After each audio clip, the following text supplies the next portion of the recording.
Hello dear students, कैसे हो आप सभी। आई होप कि बहुत अच्छे होंगे।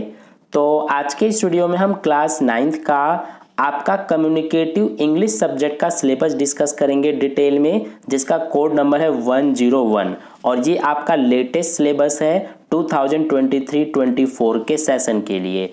ठीक है, और ये आपका कम्युनिकेटिव इंग्लिश सब्जेक्ट का सिलेबस मैं आपको बता रहा हूँ। वैसे इंग्लिश दो टाइप के होते हैं, एक तो इंग्लिश लैंग्वेज एंड लिटरेचर होता है और दूसरा कम्युनिकेटिव इंग्लिश होता है।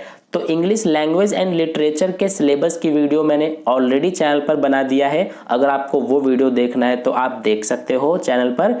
ठीक है, तो चलिए देख लेते हैं कि कम्युनिकेटिव इंग्लिश में सिलेबस में आपके क्या क्या है, क्या क्या आपको पढ़ना है। तो चलिए शुरू करते हैं। तो सबसे पहले देखिए, आपका जो एग्जाम में कम्युनिकेटिव इंग्लिश सब्जेक्ट का क्वेश्चन पेपर होगा, तो क्वेश्चन पेपर में सबसे पहले आपका सेक्शन ए होगा जो कि रीडिंग स्किल्स का होगा। तो सेक्शन ए में आपसे दो अनसीन पैसेज पे बेस्ड क्वेश्चंस पूछे जाएंगे, यानी कि सेक्शन ए में आपको दो अनसीन पैसेज दिए जाएंगे। ये ऑलमोस्ट 600 वर्ड लिमिट के दो अनसीन पैसेज होंगे, यानी कि लगभग 600 शब्दों में। ठीक है, तो इन्हीं दोनों अनसीन पैसेज पे बेस्ड क्वेश्चन पूछे जाएंगे। क्वेश्चंस किस टाइप के होंगे, तो ऑब्जेक्टिव टाइप क्वेश्चंस यानी कि एमसीक्यू यानी कि मल्टीपल चॉइस क्वेश्चंस होंगे। इसके अलावा very short answer type questions पूछे जाएंगे।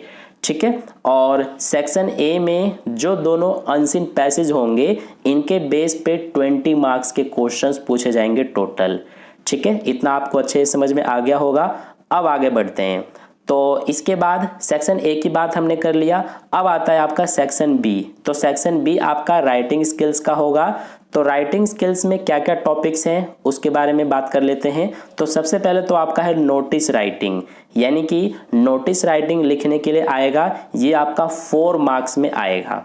ठीक है, notice writing for school assembly, इसके अलावा रेजिडेंट वेलफेयर एसोसिएशन, इसके अलावा स्कूल इवेंट्स, इसके अलावा क्लासरूम इंफॉर्मेशन, ये सारे जो टॉपिक्स हैं इनके अलावा भी दूसरे टॉपिक्स पर बेस्ड नोटिस राइटिंग लिखने के लिए आ सकता है आपके एग्जाम में, और ये लगभग 50 वर्ड्स का आपका नोटिस राइटिंग होता है। ठीक है, इसके बाद नेक्स्ट है आपका राइटिंग स्किल्स में डायलॉग राइटिंग, यानी कि डायलॉग राइटिंग भी लिखने के लिए आएगा। मैक्सिमम 100 वर्ड्स में ये आपका लिखना होगा आपको डायलॉग राइटिंग। ठीक है, और ये 5 मार्क्स का होगा।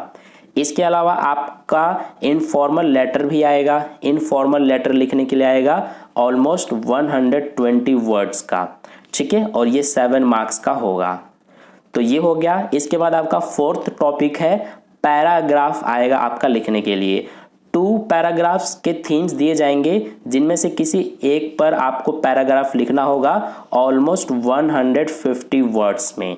ठीक है, और ये आपका 8 मार्क्स का होगा।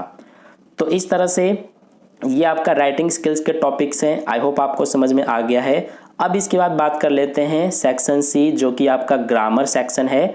तो ग्रामर में आपको क्या क्या टॉपिक्स पढ़ना है, तो सबसे पहले आप देखिए टेंसेस आपको पढ़ना है, इसके अलावा मोडाल्स आपको पढ़ना है, इसके अलावा सब्जेक्ट वर्ब कॉन्कर्ड आपको पढ़ना है, इसके अलावा रिपोर्टेड स्पीच आपको पढ़ना है। ठीक है, रिपोर्टेड स्पीच में आप देख सकते हो कमांड्स एंड रिक्वेस्ट्स है, इसके अलावा स्टेटमेंट्स है, इसके अलावा क्वेश्चंस है। ठीक है, ये जो तीनों आप देख रहे हो ये सब रिपोर्टेड स्पीच में आता है। तो यहाँ पर अभी तक हमने tenses, modals, subject verb concord और इसके अलावा रिपोर्टेड स्पीच की बात कर लिया। अब इसके बाद अगला है आपका क्लॉजेज। तो क्लॉजेज में आपका है नाउन क्लॉजेज, इसके अलावा एडवर्ब क्लॉजेज, इसके अलावा रिलेटिव क्लॉजेज। ठीक है, अब इसके बाद अगला टॉपिक है आपका डिटर्मिनर्स, यानी कि डिटर्मिनर्स भी आपके ग्रामर में आएगा। तो ये सब टॉपिक्स आपको पढ़ना है ग्रामर में। इसके अलावा ये देखिए गैप फिलिंग आएगा, एडिटिंग और ओमिशन आएगा। ये तो आपको पता ही है गैप फिलिंग किस टाइप के क्वेश्चंस आते हैं गैप फिलिंग में, और एडिटिंग और ओमिशन ये भी आपको पता है। ठीक है, यानी कि सेंटेंस में इनकरेक्ट होता है उसको आपको आइडेंटिफाई करके उसकी जगह पर करेक्ट क्या आ सकता है वो आपको लिखना होता है। एडिटिंग और ओमिशन में लगभग सेम होता है दोनों। ठीक ठीक है। इसके अलावा सेंटेंसेस रीऑर्डरिंग और सेंटेंस ट्रांसफॉर्मेशन इन कॉन्टेक्स्ट, ये भी आपका इस टाइप के क्वेश्चंस भी आएंगे, ठीक है। तो ये हो गया ग्रामर। इसके बाद अगला है आपका सेक्शन डी जो कि लिटरेचर है सेक्शन। तो इसमें देखिए सबसे पहले तो 2 आउट ऑफ 3 एक्सट्रैक्ट्स आपको दिए जाएंगे। ये आपके प्रोज या फिर पोएट्री से दिए जाएंगे, यानी कि चैप्टर से या फिर पोएम्स जो हैं उनमें से 3 एक्सट्रैक्ट दिए जाएंगे, जिनमें से कोई 2 को आपको करना होगा, ठीक है। और ये आपका 4+4 यानी कि 8 मार्क्स का होगा। इसके बाद अगला है आपका नेक्स्ट 6 शॉर्ट आंसर क्वेश्चंस होंगे, यानी कि टोटल 7 होंगे, जिनमें से कोई 6 के आंसर आपको करने होंगे, ठीक है। और ये आपका लगभग 30 to 40 वर्ड लिमिट का होगा हर एक क्वेश्चन का आंसर।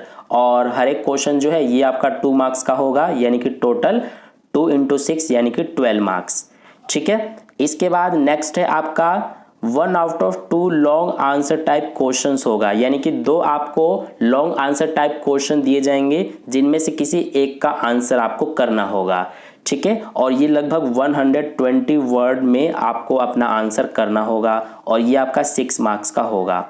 तो इस तरह से ये पूरा आपका सिलेबस है कम्युनिकेटिव इंग्लिश सब्जेक्ट का। आई होप आपको समझ में आ गया अच्छे से। तो ये जो PDF है सिलेबस का, ये मैं आपको टेलीग्राम ग्रुप पर सेंड कर दूंगा, वहाँ से डाउनलोड करके आप अच्छे से अपना सिलेबस देख सकते हैं, ठीक है। अगर आपने टेलीग्राम ग्रुप ज्वाइन नहीं किया है तो ज्वाइन कर लेना। टेलीग्राम ग्रुप ज्वाइन करने का लिंक आपको इस वीडियो के डिस्क्रिप्शन बॉक्स में दिया हुआ है, उस लिंक पर क्लिक करके आप ज्वाइन कर सकते हो, ठीक है। तो वीडियो अगर अच्छा लगा है तो वीडियो को लाइक ज़रूर कर देना, अपने दोस्तों के साथ भी शेयर कर देना ताकि उन्हें भी इससे बेनिफिट मिले, और चैनल को सब्सक्राइब करके बेल आइकन प्रेस कर लेना ताकि नेक्स्ट वीडियो जैसे ही अपलोड की जाए उसका नोटिफिकेशन सबसे पहले आप तक पहुंच जाए। तो मिलते हैं फिर नेक्स्ट वीडियो में, तब तक के लिए धन्यवाद।